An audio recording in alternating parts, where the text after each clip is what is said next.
ठीक है, तो देखो लोकतंत्र व संविधानवाद का जो ऐतिहासिक विकास है, आज का टॉपिक हमारा ये है evolution of democracy and constitutionalism. इसका मतलब क्या हुआ, देखो पूरा का पूरा जो पॉलिटी का जो टॉपिक हमारा इसी चीज़ पे टिका हुआ है कि आखिर संविधान क्या होता है और डेमोक्रेसी यानी कि लोकतंत्र की जो बात कहते हैं, इसी चीज़ को पढ़ना है हमको। आज का टॉपिक हमारा है। देखो लोकतंत्र की बात जो हम आज कह रहे हैं, दरअसल हम लोगों को ये लगता है कि लोकतंत्र ना कोई आधुनिक चीज़ है, मॉडर्न टाइम का चीज़ है, अभी के समय का चीज़ है, और पुराने समय में सिर्फ और सिर्फ राजतंत्र ही होता होगा, एक राजा होता होगा, उनकी रानियाँ होती होंगी, राजा के हिसाब से कानून चलता होगा। हम लोगों के दिमाग में एक्चुअली पुराने समय को लेकर के सिर्फ यही सोचते हैं, जबकि रियलिटी ऐसा नहीं है। देखो ये बात भी सही है कि डेमोक्रेसी एक बहुत ही नया चीज़ है, लेकिन हम ये नहीं कह सकते हैं कि पहले के समय में डेमोक्रेसी नाम का चीज़ ही नहीं था, कोई संविधान नहीं था, ऐसा नहीं है। उस समय के दौर की भी अगर देखो पुराने समय की अगर हम बात करें तो जैसे हम यूनान की बात अगर हम करें तो जब हम यूनान की सभ्यता जब हम पढ़ेंगे इतिहास में, कभी वर्ल्ड हिस्ट्री जब पढ़ाएंगे वहाँ पे यूनान के बारे में हम जब बताएंगे तो वहाँ पर क्या होता था, यूनान में क्या होता था कि वहाँ पे सारे स्वतंत्र नागरिक मिल करके कोई फैसला करते थे। यानी कि ऐसे समझो जितने भी सारे वहाँ पे जो स्वतंत्र नागरिक होते थे वो सब लोग मिल करके तय करते थे इस राज्य का कानून कैसा होगा, राजा कौन बनेगा। बात समझ में आ रहा है कि जो शासक चुनते थे हम लोग, आम नागरिक लोग मिल करके तय करते थे, चुनाव होता था उनका, अपने मन से कोई भी राजा नहीं बन जाता था। यानी कि प्रशासन के तौर पर अगर देखा जाए तो स्वतंत्र नागरिक मिलकर निर्णय करते थे, राजा की मनमानी नहीं होती थी, क्योंकि राजा ये लोग मिल करके ही चुनते थे। अच्छा, उस समय के स्वतंत्र नागरिक की अगर बात करें तो स्वतंत्र नागरिक में कौन कौन नहीं आएगा, जैसे कोई दास प्रथा तब चल रहा था, तो कोई भी दास इस मामले में फैसला नहीं करते थे, ये लोग मिलकर के तय नहीं करते थे कि राजा कौन बनेगा। तो उसमें दास नहीं आते थे, उसमें ना ही स्त्री आते थे। स्त्रियों की स्थिति तो आप देखोगे आज से नहीं, पुराने समय से देखो जब कंपेयर करोगे तो पहले की स्थिति बहुत ही ख़राब थी, अभी तो थोड़ा बहुत बेटर भी है। तो यूनान की अगर हम बात करें तो वहाँ पर दासों और स्त्रियों को अधिकार नहीं था, जबकि स्वतंत्र नागरिक मिल करके तय करते थे कि आखिर राजा कौन बनेगा। तो यहाँ पर दिख रहा है ना हमको, डेमोक्रेसी का यहाँ पर दिख रहा है हमको। उसके बाद अगर हम बात करते हैं इराक की, तो इराक में भी जो बेबीलोनियाई सभ्यता जो था उस समय जो हम्मुराबी की संहिता, ये एक प्रकार का क्या है, बुक है, ये क्या है, किताब है। और ये किताब जो है किन के द्वारा लिखा गया है, राजा हम्मुराबी के द्वारा लिखा गया। किसके द्वारा लिखा गया, हम्मुराबी, ये राजा का नाम है, उनके बारे में ही इस पूरा किताब में लिखा हुआ है। और ये कब के टाइम की बात कह रहा, ये कह रहा 1780 BC बिफोर क्राइस्ट, यानी कि लगभग ये हड़प्पा सभ्यता के समकालीन की बात हम कह रहे हैं, यानी कि उसके पैरेलल की बात करें। उस समय बेबीलोनियाई सभ्यता चल रहा था, और उस समय देखो कि ये जो हम्मुराबी की जो संहिता है, जो बुक है, उसमें 282 कानून के बारे में चर्चा है। यानी कि एक तरह से वो क्या है, कानून का किताब है। तो कानून का किताब का मतलब क्या होता है, कानून का किताब का मतलब होता है कि यहाँ पर संविधान था कि नहीं, यानी कि बेबीलोनिया समाज में जो लोग चलते थे किस हिसाब से चलता था, उस समय कौन सा कानून चल रहा था, किन के हिसाब से चल रहा था, हम्मुराबी की संहिता के माध्यम से चीज़ें चलती थी। अगर हम बात करें तो इराक की बात बोल दी, यूनान वाला भी हम लोग समझ लिए। अब बात करते हैं हम लोग भारत। अगर हम वैदिक काल के टाइम की बात करें तो सभा और समिति का जो हम बता रहे हैं, उस समय सभा और समिति के माध्यम से ही राज्य चलता था। मतलब राजा जो चुने जाते थे, उस राजा के फैसले में सभा और समिति दोनों का योगदान होता था, और राजा का चुनाव भी दोनों के माध्यम से होता था। सभा क्या है, वृद्ध जनों के समूह को क्या बोलते हैं, सभा। आमतौर पर राजा को कोई भी सलाह अगर देना होता था तो राजा किससे सलाह लेते थे, वृद्ध जनों से, यानी कि किससे लेते थे, सभा के माध्यम से कोई भी फैसला लेते थे। और समिति क्या होता था, आम लोगों का समूह। देखो वैसे तो राजा का चुनाव समिति के माध्यम से होता था, क्योंकि आम लोगों के माध्यम से ही राजा का चुनाव होता था, लेकिन राजा के चुनाव में कई बार इनका भी योगदान होता था। तो राजा को जब कोई बड़ा फैसला लेना होता था, सलाह लेना पड़ता था, तो किनसे लेते थे, सभा से। जबकि राजा का चुनाव किसके माध्यम से होता था, समिति और सभा दोनों का योगदान होता था राजा के चुनाव में, ठीक है। लेकिन वो सलाह इनसे लेते थे, इनसे नहीं, क्योंकि ये क्या है, आम लोग है, आम लोगों से कोई सलाह नहीं लेता है। सलाह किससे लिया जाता है, समझदार लोगों से, ठीक है। उसके बाद अगर बात करें संविधानवाद की या फिर लोकतंत्र की बात करें, तो कौटिल्य अपने अर्थशास्त्र में भी बार बार ये बात कहते आ रहे हैं कि एक राजा को कैसा होना चाहिए, लोक कल्याणकारी। एक राजा को हमेशा जनता का ज़्यादा फिक्र होना चाहिए था। यानी कि वहाँ भी क्या दिख रहा है आपको, वहाँ भी डेमोक्रेसी दिख रहा है ना। यानी कि लोकतंत्र, यानी कि जो कौटिल्य है, अपने अर्थशास्त्र के माध्यम से आम जनता की क्या ताकत होती है उस चीज़ को बताने का कोशिश यहाँ पे वो अच्छे से की है। ये वाला बात समझ में आ गया। अच्छा, ये तो हमारा पुराना टाइम की बात करें।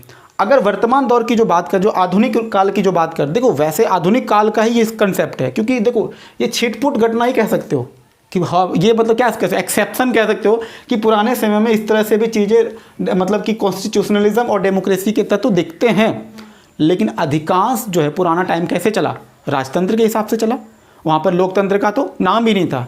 देखा जाए तो जैसे पुराने समय में अधिकांश सारे जगह पे राजतंत्र चल रहा था और लोकतंत्र नाम मात्र का, नहीं मात्र का था। जैसे ये देख लो, बहुत ही कम था।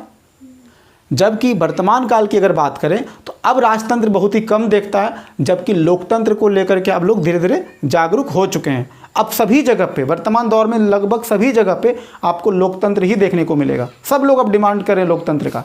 अभी तुम देख लो, नॉर्थ कोरिया में चल रहा है ना राजतंत्र वहाँ पर है, लेकिन वहाँ के लोग भी क्या चाहते हैं कि लोकतंत्र आ जाए। इराक, सीरिया, यमन, ओमान, सब जगह लोकतंत्र का डिमांड उठ रहा है। इधर की चाइना में भी लोकतंत्र के लिए बहुत सारे लोग जो डिमांड कर चुके हैं पहले भी।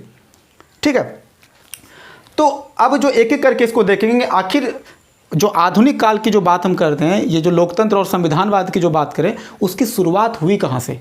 तो देखा जाए इसका सबसे पहला शुरुआत कहाँ से हुआ था, इंग्लैंड की क्रांति से। दुनिया में लोकतंत्र की जो स्थापना धीरे धीरे शुरुआत हुआ था, इसका ये स्टेज है, क्योंकि इसी प्रकार से क्रम के तरीके से, इसी क्रम से जो है धीरे धीरे दुनिया में सब जगह लोकतंत्र फैला। तो लोकतंत्र का जन्मदाता फिलहाल अभी जो आधुनिक काल के अगर हिसाब से कहें तो वो कहाँ पर है, इंग्लैंड की। तो इंग्लैंड की क्रांति जो 1688 में हुआ था, वहाँ से शुरुआत हुआ। उसके बाद फिर अमेरिकी क्रांति में भी 1776 में अमेरिका में भी क्रांति हुआ था। उसके बाद फिर फ्रांसीसी क्रांति। तो अभी इसको रव करके मिटा करके इस तीनों के बारे में आपको बताने वाले हैं कि आखिर इंग्लैंड की क्रांति में क्या हुआ और अमेरिकी क्रांति या फ्रांसीसी क्रांति में क्या क्या हुआ। ठीक है, इसको पहले मिटाते हैं। देखो, अब हम लोग समझते हैं कि इंग्लैंड की क्रांति के बारे में पढ़ते हैं, अमेरिकी क्रांति के बारे में पढ़ते हैं और फ्रांसीसी क्रांति। ये तीनों का पढ़ने का वजह क्या है, हम लोग ये समझने की कोशिश करेंगे कि आखिर लोकतंत्र जो है वो किस तरह से आगे धीरे धीरे आया। ठीक है, लोकतंत्र का निर्माण जो है दुनिया में कैसे पता चला, दुनिया में लोग लोकतंत्र को कैसे समझे। ठीक है, सबसे पहले बात करते हैं इंग्लैंड की गौरवमयी क्रांति जो 1688 में हुआ था। इसको एक प्रकार से क्या बोलते हैं, रक्तहीन क्रांति, यानी कि ब्लडलेस रिवॉल्यूशन। क्यों कहते हैं, क्योंकि इस क्रांति में किसी का भी कत्ल नहीं हुआ था, किसी का खून नहीं हुआ था, चुपचाप शांति तरीके से क्रांति हो गया। देखो, क्रांति का मतलब क्या होता है, क्रांति का मतलब क्या होता है, रिवॉल्यूशन को क्या बोलते हैं। क्रांति का मतलब होता है एक बहुत बड़ा चेंज, एक ऐसा चेंज जो कि पहले कभी नहीं हुआ था। मतलब जो वर्तमान जो ट्रेडिशंस जो चल रहा है, अगर उसमें काफ़ी बड़ा चेंज आ रहा है, ठीक है चलो आते हैं, अगर काफ़ी बड़ा अगर कोई चेंजिंग है, इसको हम क्या बोलते हैं, उसको हम लोग क्या बोलते हैं, उसको क्रांति बोलते हैं। अब देखो हुआ क्या था 1688 में, उस समय वर्तमान में राजा कौन था उस समय का, जेम्स सेकेंड राजा था। कहाँ का, इंग्लैंड का ये राजा था। अब देखो, राजा का मतलब उसमें राजतंत्र चल रहा था। उसी टाइम एक विचारक वहाँ पे पैदा हुए इंग्लैंड में, उनका क्या नाम है, जॉन लॉक। इनके बारे में एकदम मत भूलना, क्योंकि गांधी जी भी खुद इनको पसंद करते थे। जॉन लॉक को गांधी जी बहुत पसंद करते थे। जॉन लॉक जो है एक विचारक थे, बहुत बड़े थिंकर थे। उनका विचार क्या था, उदारवादी, यानी कि लिबरलिज्म। उदारवादी का मतलब क्या होता है, उदार मतलब क्या, लिबरल का मतलब क्या होता है, जो बहुत ज़्यादा कठोर शासन व्यवस्था में यकीन ना रखता हो। उदारवादी सिस्टम में क्या होता है, लिबरल सिस्टम में क्या होता है, वहाँ पर व्यक्तियों का महत्व दिया जाता है। यानी कि राजा की मनमानी यहाँ पे चलेगा नहीं। हम लोग कभी डिटेल में पढ़ेंगे सारे दर्शन के बारे में, जब हम पढ़ाएंगे कि लिबरलिज्म क्या होता है, कैपिटलिज्म क्या होता है, इसके बारे में सेपरेट वीडियो बनाएंगे। अभी बस ये समझो कि जॉन लॉक चाहते थे कि राजा का मनमानापन ना हो, आम लोगों का शासन होना चाहिए। कैसा होना चाहिए, शासन आम लोगों का होना चाहिए। और ये जॉन लॉक कहते थे, ये व्यक्तिवाद को, यानी कि कहने का मतलब यह है कि इसी उदारवादी चिंतक, इनकी उदारवादी व्यवस्था की वजह से क्या हुआ, व्यक्तिवाद का विकास हुआ। यानी कि लिबरलिज्म से ही क्या हुआ, व्यक्तिवाद का विकास हुआ। यानी व्यक्तिवाद का मतलब क्या हुआ, अब यहाँ पर समाज में व्यक्ति का महत्व भी उतना ही रहा जितना कि राजा का था। तो व्यक्तिवाद मतलब कोई बुरी चीज़ नहीं है।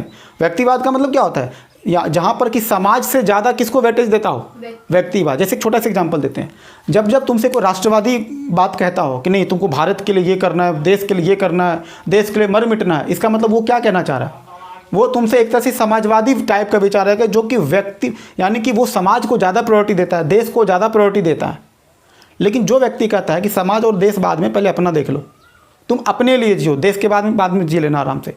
यानी यहाँ पर किसको ज़्यादा वैल्यू दिया जा रहा है, व्यक्ति को, ना कि समाज को। समझ में आ रहा है। तो व्यक्तिवाद का मतलब क्या होता है, जहाँ पर व्यक्ति को ज़्यादा वैल्यू दिया जाता हो। और समाजवाद का मतलब क्या होता है, जहाँ पर कि समाजवाद का ज़्यादा वैल्यू दिया। देखो व्यक्तिवाद अपने आप में कुछ नहीं है, व्यक्तिवाद उदारवाद का एक रूप है। जो लोग लिबरल टाइप के लोग होते हैं ना, वो ज़्यादातर किसकी बात करते हैं, व्यक्ति की स्वतंत्रता की बात करते हैं, है ना। जबकि जो दूसरे टाइप के लोग होते हैं वो कहेंगे पहले देश का जरूरी है, समझो। तो देश हित से मतलब कहने का मतलब है कि एक व्यक्ति समाज को ज़्यादा प्रायोरिटी देता है और एक व्यक्ति इसको मानता है, व्यक्ति यानी कि व्यक्ति की आज़ादी उसके लिए ज़्यादा मायने रखता है। तो धीरे धीरे लोगों को लगा कि चलो ठीक है, ये मतलब हम लोग तो जो राजतंत्र में जो जी रहे हैं, ये क्या जीने का तरीका गलत है। अब धीरे धीरे क्या हो गया कि जो आम पब्लिक थे वो जेम्स सेकंड के खिलाफ जो विद्रोह करने लगेगा। अब सब लोगों को लगेगा भाई ये राजा क्यों बनेगा और ये हम पे शासन क्यों करेगा, हम नहीं मानते इसको राजा, मतलब इसका कौन सा हक, इसको मतलब कौन सा देवता का कौन सा ताकत मिल गया है कि हम लोगों पे शासन करेगा। यानी कि लोग धीरे धीरे अपने अधिकारों के प्रति क्या होते चले गए, जागरूक होते चले गए, सचेत हो चले। जागरूक किया कौन, जॉन लव। अब ये क्या करेगा, व्यक्तिवाद का विकास हुआ और इसके वजह से क्या हुआ, अब राजा जनमत का विरोध देखकर चुपचाप क्या करने लगा, पराजय। राजा देख चुका था, राजा समझदार था, राजा समझदार था, ये जेम्स सेकंड समझदार था, जानता था कि अगर हम थोड़ा सा विद्रोह को दबाने का कोशिश करेंगे तो क्या होगा, हो सकता है मेरी हत्या भी हो जाएगी। क्योंकि ये अनुमान लगा लिया था कि अब ये विद्रोह दबने वाला नहीं है, अब ये विद्रोह हो करके रहेगा, क्रांति हो करेगा। राजा समझदार था, चुपचाप कुछ नहीं बोला, गद्दी छोड़ दिया, चल भाई जैसे चलना है वैसे शासन चलाओ। तो जब ये गद्दी छोड़ करके चला गया तो फिर आम लोग मिलकर के क्या फैसला किया, आम लोग बोला एक काम करते हैं, राजा तो चला गया, अब राजा की जो बेटी है उसका नाम था मैरी और उसका पति जो था उसका नाम क्या था, विलियम। तो ये लोग मिलकर क्या किए, मैरी और विलियम को क्या बना दिया, इसका राज्याभिषेक कर दिया कि चलो ठीक है अब से राजा कौन हो जाएगी, तुम दोनों हो जाओगे, कोई दिक्कत नहीं है। तो राजा का बेटी मतलब राजा की जो बेटी थी और उसका जो दामाद था वही दोनों मिलकर के राज का संभालने लगा। तो राजा को इस बात से थोड़ा संतुष्टि भी था कि चलो कोई बात नहीं, हमको हटाया तो कोई बात नहीं, मेरी बेटी को तो मिला ना भाई। लेकिन ये जो राजतंत्र, सुनो, ये जो दोनों को राज्याभिषेक जो किया गया है ये सिर्फ क्या था, नाम मात्र का राजा था। आप राजा तो बना दिए लेकिन आपको कैसे चलना पड़ेगा, संविधान के हिसाब से। संविधान कौन बनाएगा, आम नागरिक। कानून कौन बनाएगा, आम नागरिक, आम पब्लिक मिलकर के तय करेंगे क्या क्या कानून होगा। ध्यान देना, यहाँ पर कोई लिखित कानून है क्या, नहीं, यहाँ पर कोई लिखित कानून नहीं है, लोगों की मर्जी के हिसाब से चलेगा। आप राजा हो लेकिन कैसा, प्रतीकात्मक रूप से। असली राजा मतलब कि राजा कहने के हो कि आप हो राजा हो, लेकिन किसके हिसाब से हो, कंट्रोल किसके हाथ में है, संविधान के हाथ में हो, आम जनता के हाथ में है कंट्रोल इसका। तो ये इस तरह से क्या देखें, इंग्लैंड की गौरवमयी क्रांति से भी समझ में आ रहा है कि आखिर संविधान का विकास कैसे धीरे धीरे। अब देखना, इंग्लैंड की क्रांति की वजह से आसपास के जितने भी देश होंगे सब लोग प्रेरित हो गए, इवन यहाँ तक कि भारत को भी लगा रहे यार, जब वहाँ के आम जनता जब ऐसे इतनी बड़ी ताकत की जो जेम्स सेकंड को जब हरा सकती है तो हम लोग भी हरा सकते हैं। तो धीरे धीरे सभी लोग इंग्लैंड से प्रेरणा लेने लगा। अब देखो उसके बाद क्या होता है, 1688 के बाद 1776 की लगभग 100 साल के बाद अमेरिका में भी क्रांति हो जाता है। मजे की बात देखो, यही अमेरिका पे इंग्लैंड जो कैप्चर भी किया हुआ था, अमेरिका का पहले किसका गुलाम था, इंग्लैंड का उपनिवेश था, यानी कि कॉलोनिज्म था, कॉलोनी था, ऐसे कहो कॉलोनी, कॉलोनिज्म तो एक शब्द जिसका मतलब होता है उपनिवेशवाद होता है।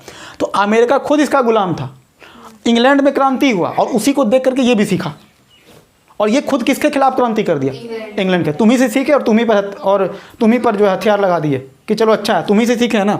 तो क्या हुआ देखो, उस समय क्या हुआ, तो जॉर्ज वाशिंगटन नाम के एक बहुत ही शानदार व्यक्ति थे। देखो हर एक देश में एक आध व्यक्ति बहुत ही शानदार रहे हैं और उनके वजह से बहुत बड़ा चेंजिंग आया। तो जॉर्ज वाशिंगटन जो है ये क्या किए, उपनिवेशवाद के विरुद्ध जो लोगों को एकजुट किया, क्योंकि जॉर्ज वाशिंगटन समझ रहे थे कि यहाँ पर जो पूरा ब्रिटेन के लोग यहाँ पर आके कैप्चर किए हुए हैं। तो धीरे धीरे क्या किया गया, अब जॉर्ज वाशिंगटन एक नेता के रूप में उभरा और वहाँ पर आम पब्लिक को सबको क्या किया, जागरूक करने का शुरुआत किया, जागरूक करते चला गया। और उसके बाद फिर क्या हुआ, 1776 में फाइनली क्या हुआ, ब्रिटेन से अमेरिका पूरी तरह से आज़ाद हो गया। वो बोस्टन टी पार्टी वाली जो घटना वगैरह हुई उसको हम आराम से जब वर्ल्ड हिस्ट्री पढ़ाएंगे ना वहाँ पे थोड़ा सा और डिटेल, अभी तुम शॉर्टकट बता रहे हैं सिर्फ। अभी जो आज का टॉपिक बस ये है कि भाई कैसे आखिर संविधान का विकास हुआ, उसको हम शॉर्ट में समझ रहे हैं। जब हम लोग वर्ल्ड हिस्ट्री पढ़ेंगे तो वहाँ पर और डिटेल में अमेरिकी क्रांति को एक एक स्टेप करके बताएंगे यहाँ पे, ठीक है। तो 1776 में क्या हुआ, अमेरिका फाइनली किससे, ब्रिटेन से क्या हो गया, आज़ाद हो गया। और उसके बाद क्या हुआ, उसके बाद 13 अमेरिकी राज्य मिल करके आपस में फैसला किया। अमेरिका में शुरुआत में 13 राज्य थे, आपस में सब लोग मिलकर के फैसला किया कि चलो ठीक है, सब लोग मिल करके केंद्र का निर्माण करते हैं और उसके बाद एक संविधान बनाते हैं। क्या बनाते हैं, एक संविधान मिल करके बनाया और संविधान को क्या किया, 10 साल के बाद उसको लागू कर दिया। 1700 यानी कि 11 साल के बाद 1787 में क्या हुआ, अमेरिका में संविधान लागू हो गया। और ये दुनिया का सबसे पहला लिखित संविधान था, क्योंकि इंग्लैंड में भी तुम देख रहे हो ना, कोई लिखित संविधान था जबकि यहाँ पर क्या देख रहे हैं, लिखित संविधान है। अब इसी क्रांति से देखो, इससे ये प्रेरणा ले लिया, अमेरिका इससे सीखा और फ्रांसीसी अमेरिका से सीख लिया कि चलो ठीक है। इससे प्रेरणा लेकर के 1789 में, देखो ये 1787 में हुआ ना संविधान, 2 साल के बाद 1789 में फ्रांसीसी क्रांति भी, फ्रांस में भी क्रांति हो गई। फ्रांस में क्या हुआ, उस समय फ्रांस में मध्य वर्ग का पर्याप्त महत्व हो गया था। ये मध्य वर्ग क्या होता है, मिडिल क्लास। देखो आमतौर पर समाज में 2 ही तरह के लोग पहले होते थे, या तो एक अमीर वर्ग या फिर एक गरीब वर्ग। ये मध्य वर्ग ना बीच का होता है क्लास। मतलब क्या, एक ऐसे वर्ग जो कि बिल्कुल गरीब भी नहीं है और ना ही अमीर भी है, वो क्या है, बीच का है। वो मध्य वर्ग कैसे बना, अपनी पढ़ाई लिखाई से, अपने एजुकेशन की वजह से, अपनी शिक्षा की वजह से, अपनी बौद्धिक चेतना की वजह से। क्योंकि जो पढ़े लिखे लोग का जो समूह होता है वही क्या कहलाता है आमतौर पे, मध्य वर्ग। आज जो सिविल सर्विस में जितने सारे जो लोग देख रहे हो वो क्या है, मध्य वर्ग ही तो है, पढ़े लिखे लोगों का समूह। देखो एजुकेशन का अगर अच्छा स्थिति देखना हो तो ना ज़्यादा गरीब लोगों में है और ना ही बहुत ज़्यादा अमीर लोग। तो ज़्यादा पढ़ा लिखा कौन लोग होता है, मध्य वर्ग, यानी कि मिडिल क्लास के लोग, ना ज़्यादा अमीर है ना ज़्यादा गरीब है। तो फ्रांस में धीरे धीरे जब एजुकेशन की स्थिति बढ़ी, देखो फ्रांस में जैसे जैसे शिक्षा का स्तर बढ़ा तो मध्य वर्ग का विकास होने लगा। अच्छा ये मध्य वर्ग क्या करेगा, देखो मध्य वर्ग जो होता है ना, किसी भी देश और किसी भी समाज में सबसे ज़्यादा क्रांति वही करता है। कौन, मध्य वर्ग। मध्य वर्ग लोगों को जागरूक करेगा। जैसे विवेकानंद भी क्या थे, मध्य वर्ग के लोग थे। लोगों को, आम लोगों को क्या करते चले गए, वो जागरूक करते चले, और उनके जागरूकता की वजह से क्या हुआ, अब लोग धीरे धीरे सड़क पर उतरेंगे। फिर देखो क्या हुआ, उसमें एक व्यक्ति का नाम, महान विचारक, महान चिंतक, उसका नाम क्या है, रूसो। रूसो क्या किया, धीरे धीरे करके वहाँ के सारे पब्लिक को समझाया, एक किया, और क्या किया वहाँ पर, क्या किया, गणतंत्रात्मक पद्धति के लिए, यानी कि डेमोक्रेटिक सिस्टम के लिए वो क्या किया, लोगों को जागरूक किया। और उसके वजह से क्या हुआ, संघर्ष करना पड़ा। अब देखो उस समय का राजा कौन था, उस समय लुईस सिक्सटीन ने इस आंदोलन को उतना महत्व नहीं दिया। बोला रूसो क्या बकवासी करते रहता है, गणतंत्र लाना है, संविधान लाना है, उसको लगता है कि बकवासी करा, ऐसा कुछ भी नहीं है। इसको कभी ये यकीन ही नहीं हुआ कि मध्य वर्ग जो हमारे लिए इतना बड़ा चुनौती पेश करेगा। और यकीन ये दिला दिया बाद में, जब लुईस 16 को लगा कि बस ऐसा वैसा कुछ नहीं होने वाला है, बस ये लोग तो ऐसे जिंदाबाद मुर्दाबाद नारा लगाते रहते हैं। उसी टाइम क्या हुआ, ये लुईस 16 क्या बोला कि चलो ठीक है, तुम लोग का उतना वैल्यू तो नहीं दे रहे, कुलीन तंत्र और पुरोहित वर्ग को ज़्यादा महत्व दिया, आम जनता को तो वैल्यू दिया ही नहीं। बोला जितने भी जो कुलीन वर्ग है, यानी समझ लो कुलीन वर्ग का मतलब क्या, जो खास करके जो सबसे ज़्यादा पढ़ा लिखा वर्ग जो कहते हैं, ध्यान देना ये पढ़ा लिखा वर्ग जरूर है, लेकिन ये आम लोगों के लिए नहीं सोचता था। मध्य वर्ग, देखो सारे मध्य वर्ग आम लोगों के लिए सोचेंगे ऐसा जरूरी नहीं है। तो ये कुलीन वर्ग के लोग और जो पुरोहित वर्ग के जो लोग थे, देखो आमतौर पे कुलीन तंत्र में पढ़े लिखे लोग भी होते थे और राजा का अपना लोग भी होता है। जो अमीर क्लास का जो लोग होता है, जो अमीर आदमी होता है, वही ने कहलाया कुलीन तंत्र में।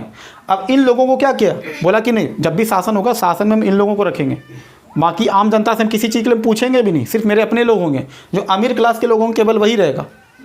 अब ये इसको ज़्यादा वैल्यू देने लगा। आम जनता समझ चुका था ये हमारी बात को नहीं सुनेगा। तो ऐसे में क्या हुआ, 1789 से 93 यानी कि 4 साल के दौरान जम के विद्रोह किया। अब विद्रोह करके इसको भगाया, और उसके बाद यहाँ भी क्या हो जाता है, यहाँ भी लोकतंत्र स्थापित हो जाता है। तो ये समझ में आया कि इंग्लैंड की क्रांति से कैसे लोकतंत्र आया, अमेरिकी क्रांति से कैसे आया, और फ्रांसीसी क्रांति से कैसे आया। तो लोकतंत्र समझ में आया। अभी थोड़ा सा कुछ चीज़ें और है जिसको हम बुक से पढ़ के सुना रहे हैं, ठीक है, इसको जरा ध्यान से सुनना खाली। इसमें कहता है कि वैसे देखो भारत की जब हम बात करें तो भारत भी एक समय क्या था, पराधीन था, गुलाम थे हम लोग अंग्रेजों के। और अंग्रेज भी जन कि हम लोग भी किन से सीखे, इन्हीं लोगों का जब क्रांति जो पढ़े ना, तब यहाँ के जो सारे जो बहुत बड़े बड़े जो विचारक हैं यहाँ के आम लोगों को बोले कि जब इंग्लैंड में क्रांति हो सकता है, सबसे बड़ी बात है अमेरिका के क्रांति हो सकता है, सबसे ज़्यादा हम लोग इससे सीखे कि चूँकि हम लोग इसके गुलाम थे। और इंग्लैंड वाले भारत वाले लोगों को क्या समझाया कि हम दुनिया में सबसे ताकतवर हैं। और जैसे अमेरिका इससे आज़ाद हुआ, लोगों को गलतफहमी दूर हो गया, समझ में आ गया ये ताकतवर कुछ नहीं है, आम पब्लिक को बेवकूफ़ बनाया जा रहा है। तो अमेरिकी क्रांति से यहाँ भी हम लोग सीखे और धीरे धीरे क्या किए, हम लोग यहाँ से धीरे धीरे आंदोलन करना शुरू किया। और एक वक्त के बाद क्या हुआ, हम लोग भी आज़ाद हो गए, यहाँ भी क्या हो गया, यहाँ भी लोकतंत्र आया, यहाँ भी संविधान के हिसाब से चीज़ें चलने लगा। तो क्रांति से सीखने, देखो अब आगे दो क्या लिखता है, कहता है 20वीं सदी के मध्य तक, यानी कि 1900 से लेकर के 1999 की जो बात कह रहा है, 20वीं सदी के मध्य तक, मध्य कह रहे हैं 1950 के आसपास के लोग, मध्य तक यानी कि जिस समय हम लोग आज़ाद हुए तो 1947 के आसपास, कहता विश्व के लगभग सभी देशों में लोकतंत्र और संविधानवाद स्थापित हो चुका था। अफ्रीका के अंतिम देखो अफ्रीका भी लास्ट टाइम तक गुलाम था, और अफ्रीका भी धीरे धीरे 1950 के आसपास क्या होने लगा, आज़ादी पाने लगा। कहता अफ्रीका के अंतिम उपनिवेश भी इस दौर में स्वतंत्र हो रहे थे। उसके बाद भी कुछ देशों में राजतंत्र या अधिनायक तंत्र बना रहा। जैसे कुछ देश में 1950 के बाद भी वो लोग हाल फिलहाल तक, नेपाल तो हाल फिलहाल वहाँ पे राजतंत्र चलता था। जैसे कौन कौन सा देश? Nepal, Bhutan, Syria, Yemen, Libya और ब्रुनोई जैसे देश तब भी गुलाम बने रहे, 1950 के बाद भी बने रहे। हाल के वर्षों में सूचना क्रांति के कारण, क्योंकि अब तो सूचना की क्रांति है। सूचना क्रांति का मतलब क्या? सब जगह इंटरनेट अवेलेबल है, पूरा दुनिया का सबको खबर पता चलता है अभी यहाँ पर क्या चल रहा है, दूसरे देश में क्या चल रहा है। अब तो जैसे कि वेगनिज्म की जो बात करते, जो वीगन की जो बात करते हैं, ये क्या है? दुनिया में सब लोगों को पता था इसके बारे में नहीं, लेकिन अब धीरे धीरे चूंकि सूचना की क्रांति इतना ज़बरदस्त है, इंटरनेट का ऐसा विस्तार है, अब कहीं पर कोई भी घटना घटेगा अब सभी लोगों को अच्छे से पता चल जाता है। ठीक है, तो जैसे अभी वर्तमान में सीरिया में विद्रोह देख रहे हो ना, सीरिया में विद्रोह दिख रहा है, लीबिया और यमन में भी लोग विद्रोह कर रहे हैं। किसके खिलाफ? वहाँ के राजा के खिलाफ, वहाँ के शासन के खिलाफ। क्यों? वो कहती है कि हमको यहाँ भी क्या चाहिए? हमको यहाँ भी लोकतंत्र चाहिए, यहाँ भी एक संविधान होना चाहिए, वैसा संविधान जो आम लोगों के लिए बना हो। तो धीरे धीरे हम क्या देख रहे हैं कि जितने भी, अब खासकर अब चीन में भी तुम देखना, चीन में भी बहुत सारे क्रांति हुआ है, जापान में भी बहुत सारा क्रांति हुआ है। ऐसे तमाम जगह पर से सब जगह जब ओवरव्यू जब करोगे तो देखना तकरीबन हर एक देश क्या चाहता है कि लोकतंत्र यहाँ पर हो, और लोकतंत्र हमारे लिए क्या है? बहुत जरूरी। देखो लोकतंत्र के बारे में अंतिम शब्द हम बस ये कहना चाहेंगे, लोकतंत्र को हम ये तो नहीं कहेंगे कि ये दुनिया में सबसे अच्छा शासन है। ध्यान रखना हम क्या बोल रहे हैं, फिर से समझो, दुनिया का सबसे अच्छा शासन लोकतंत्र ही है, इसकी गारंटी नहीं है। लेकिन जो दुनिया में तमाम तरह के जो शासन व्यवस्था चल रहा है उसमें लोकतंत्र सबसे अच्छा है, ये गारंटी के साथ हम कह सकते हैं। तो इसलिए लोकतंत्र और संविधान दोनों ही हमारे लिए क्या है? बहुत ही ज़रूरी है। और जो हमारा अगला जो वीडियो होगा हम वो बताएंगे कि लोकतंत्र, हम क्या बोले अभी कि लोकतंत्र को हम ये नहीं कह सकते कि सबसे अच्छा शासन है, लेकिन जो पॉपुलर जो चल रहा है उसमें सबसे अच्छा है। तो लोकतंत्र में या फिर संविधानवाद में ही आखिर खामी भी तो बहुत कुछ है। इसी चीज़ को हम लोग क्या करेंगे, अगले वीडियो में हम लोग इसी चीज़ पे पढ़ेंगे। आखिर इतनी अच्छी अच्छी बातें देखें, कैसे संविधान का विकास हुआ, संविधान में बहुत अच्छी अच्छी बातें भी जाने, लेकिन कुछ खामियां भी है, इसको हम लोग अगले वीडियो में देखेंगे। ठीक है, तो आज का वीडियो हम लोग यहीं पे फिनिश करते हैं। और अगर इससे रिलेटेड कोई भी सुझाव हो, कुछ भी अगर बताना हो, उसको कमेंट बॉक्स में आप लोग लिख करके सुझाव दे सकते हैं। हम कोशिश करेंगे उस चीज़ को अगले वीडियो में हम लोग शामिल कर सकते हैं। ठीक है, तो जो भी पूछना हो आप लोग कमेंट बॉक्स में आराम से लिख सकते हैं। ठीक है, तो आज के इतना रहने थे। Thank you.